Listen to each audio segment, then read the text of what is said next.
All right.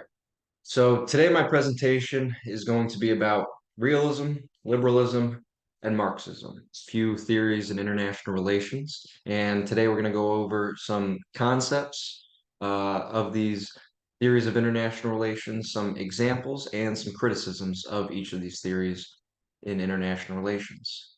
Today we'll start with realism, a couple of concepts of realism. The first one I want to go over is that states are the main actor in international relations when it comes to realism.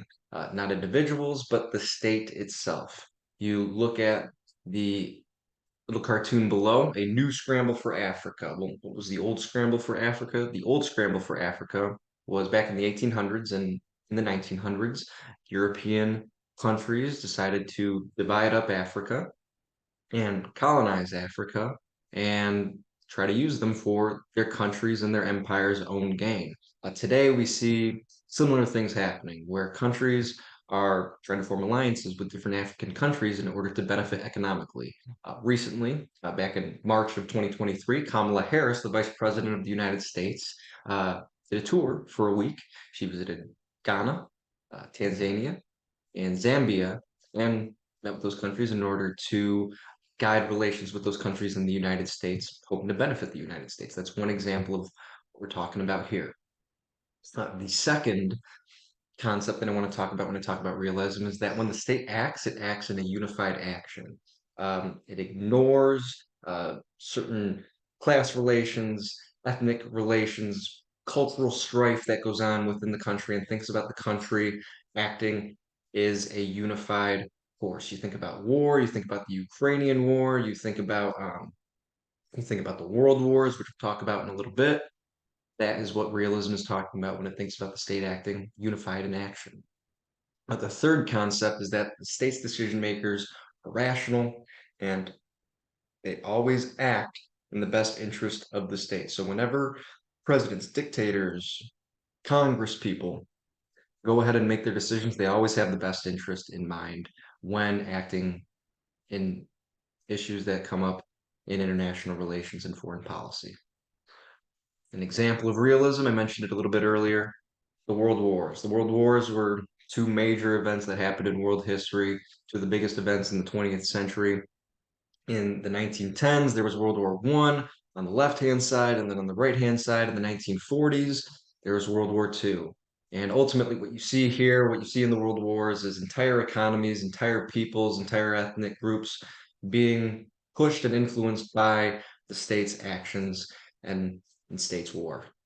And then we talk about a couple of criticisms of realism. The first one is the idea of a balance of power. What a balance of power is suggesting is that whenever a state is too aggressive, gets too big for its britches, other states around them will go ahead and push back on that state's power. Two gentlemen below, Clemens von Metternich on the right-hand side and Otto von Bismarck on the left-hand side. When I think about their actions within the context of the balance of power, Metternich on the right-hand side, he is a figure in the early 1800s. Out of the Napoleonic Wars, Europe was a mess. Napoleonic Wars were uh, essentially France trying to gather up its resources and did an immense amount of damage on Europe and European nations. And out of that, after Napoleon and France's defeat, uh, Clemens von Metternich, foreign minister from Austria, and a group of other players, other foreign ministers in Europe went ahead and reorganized the map because Europe was a mess and they needed to reorganize the map and reorganize how alliances and states were going to be formed. And essentially, what they hoped to try to do was make sure that something like Napoleon in France would not happen again in the near future. You look at Otto von Bismarck, it's a little bit different on how he went ahead and utilized the balance of power, the idea of the balance of power in the context of realism. When Germany formed in 1871, that's when the German state formed. Otto von Bismarck was one of the most influential leaders in Germany at the time. And what he recognized was that Germany, because of its location and on It's in Central Europe, so it has an Eastern front, it has a Western front, it has Russia on one side, it has France on the other side. He recognized that in order for Germany to survive, in order for it to survive economically and thrive, it was going to need to go ahead and form alliances. And what that made sure, and he wasn't just thinking about alliances with Germany, but alliances amongst other European countries as well, to make sure that no one state got too big and no one state got too powerful, particularly over Germany and manipulating Germany. You look at another criticism of realism is that it justifies aggression, violence, and war. You think about Henry Kissinger. Henry Kissinger was a figure in Nixon's cabinet back when Richard Nixon was president. And you look at Henry Kissinger's actions, you look at the Nixon administration's actions and their foreign policy towards the Vietnam War. The Vietnam War was unpopular at the time, and they went ahead and expanded the war into Cambodia, which was looked down upon by the American public. Nonetheless, they looked at that as a means to an end type of situation, and they looked at it as something that was necessary in order to continue on with the war as best as possible, despite it being negative amongst the American people. Now, moving on to liberalism, moving on to some concepts behind liberalism. The first one I want to go over is emphasizing individual rights. You look at the gentleman to the right-hand side of the slide. There's John Locke on the left-hand side, and there's Thomas Jefferson, or John Locke on the right-hand side, Thomas Jefferson on the left-hand side. And these gentlemen talked about individual rights, individuals' rights to life, liberty, pursuit of happiness, property. Thomas Jefferson talked about this in the Declaration of Independence. John Locke talked about these concepts when he did his writings. He was a big Enlightenment figure at the time, and Thomas Jefferson was heavily influenced by John Locke and his ideas of individual rights. And ultimately, liberalism, as a theory in international relations, tries to think about that when thinking about actions and people's actions, leaders, states' actions in international relations. Moving along to another concept is the idea of international cooperation. You think about organizations below. I have a picture of the United Nations. You think about the EU. You think about NAFTA. You think about NATO. These are countries coming together and going ahead and trying to cooperate as best as possible for the betterment of individual states and individual citizens, trying to protect those individual rights to life, liberty, pursuit of happiness, and so on. Dewey and Eikenberry, we read about them. They had three interlocking factors when thinking about liberalism. There's international law. You think about humanitarianism. You think about the Geneva Convention of just how to go about war, as as ironic as it sounds, trying to go about war as humanely as possible. Uh, International law is protected by these international organizations such as the UN, and then we form an international system out of that, which we all can operate and states can operate. Part of how this international system is protected is by free trade and capitalism that our economy operates on, and out of this we have international norms and how we ought to act as states, as leaders, and so on. Moving on, talk about an example of liberalism. Um, Below is a picture of countries that are a part of the EU. Now, the EU did not form just overnight, formed in 1992 officially, but it goes back to 1951, and it ultimately came out of a series of agreements, treaties, and so on, and finally evolved into what we now know as today as the European Union. It started in 1951 with the European Coal and Steel Community. It was formed out of Belgium, France, Germany, Italy, Luxembourg, and the Netherlands. Those were the 6 countries who came together and formed the European Coal and Steel Community. And ultimately, what they try to do out of uh, this agreement amongst these countries was they recognized what had just happened a decade prior in the World War, and they didn't want it to happen again. So what they went ahead and did was they recognized the coal community, steel community, these industries, and they went ahead and realized how major these industries were, and they wanted to form a treaty amongst themselves, amongst these major powers at the time, to make sure that they were so economically interwoven that they would never go to war again over something as big as their economic resources. Over time, you look at a few decades later, the Schengen Agreement, 1985. You look at people being able to travel without passports amongst countries who were in this agreement.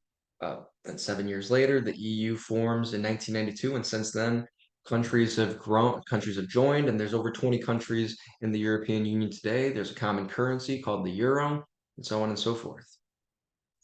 When we talk about some criticisms of liberalism, uh, first thing I want to bring up is the idea of theory versus reality. Yes, in theory, we want to go ahead and create international cooperation. In theory, we want to protect people's individual rights to life, liberty, property, and so on.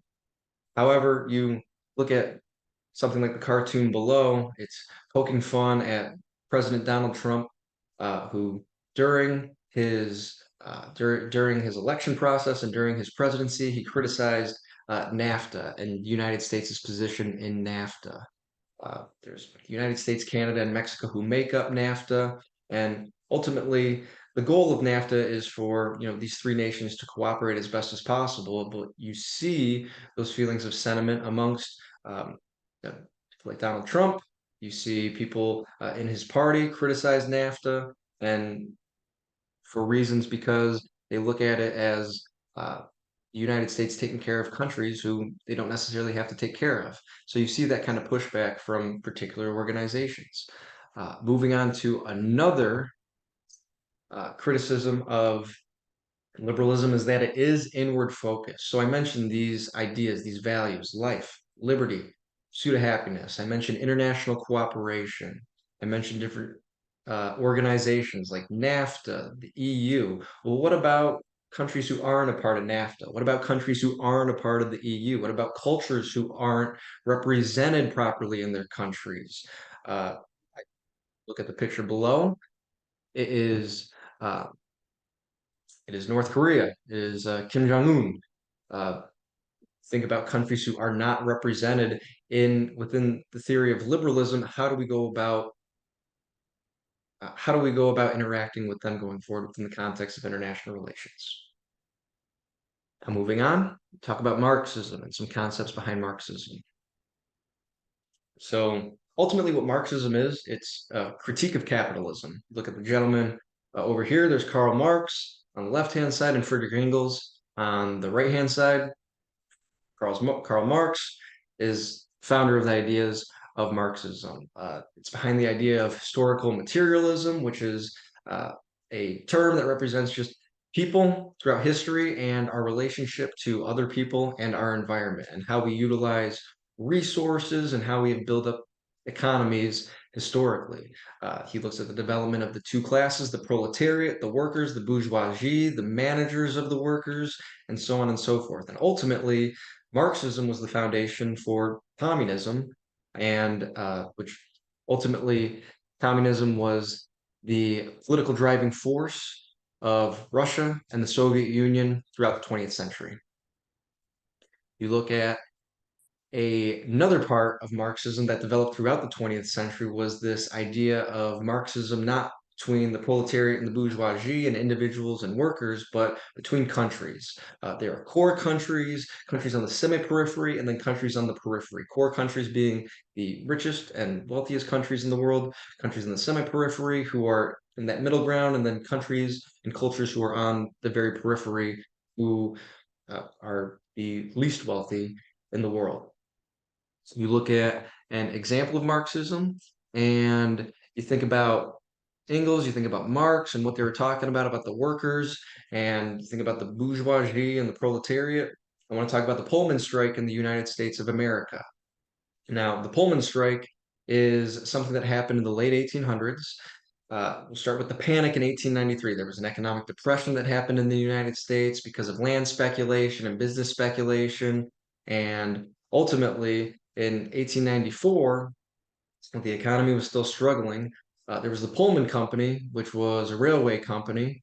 And in one of their factories in Chicago, there was a strike.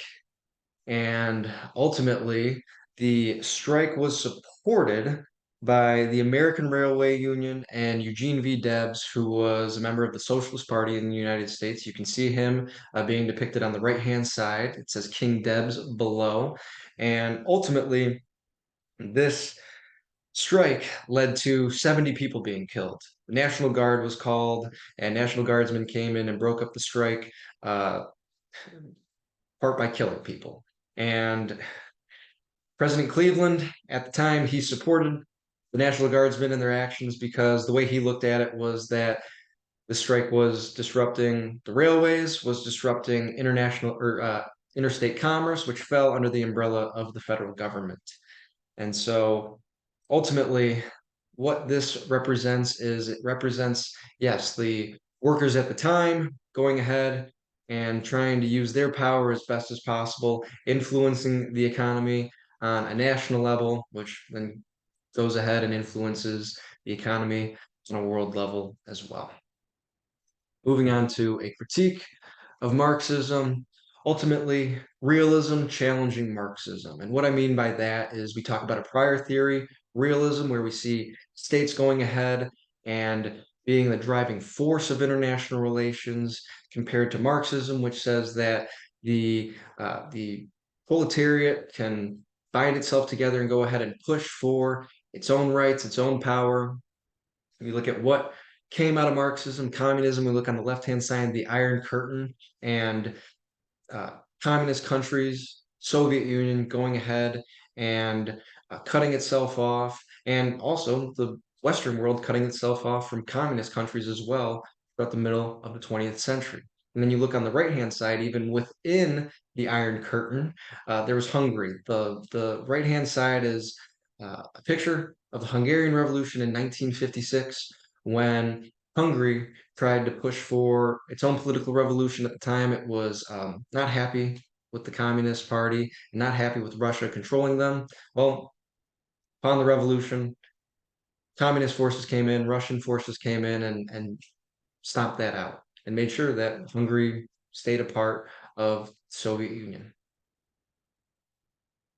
In conclusion, these are three very different types of ways to view international relations and just how international relations have formed over time. They're very different, but nonetheless, they all have their place in reality. We just went over a few examples: the World Wars, Hungarian Revolution, the Pullman strike, NAFTA, European Union. You can see how each of these theories can be viewed in the real world and how they apply to the real world.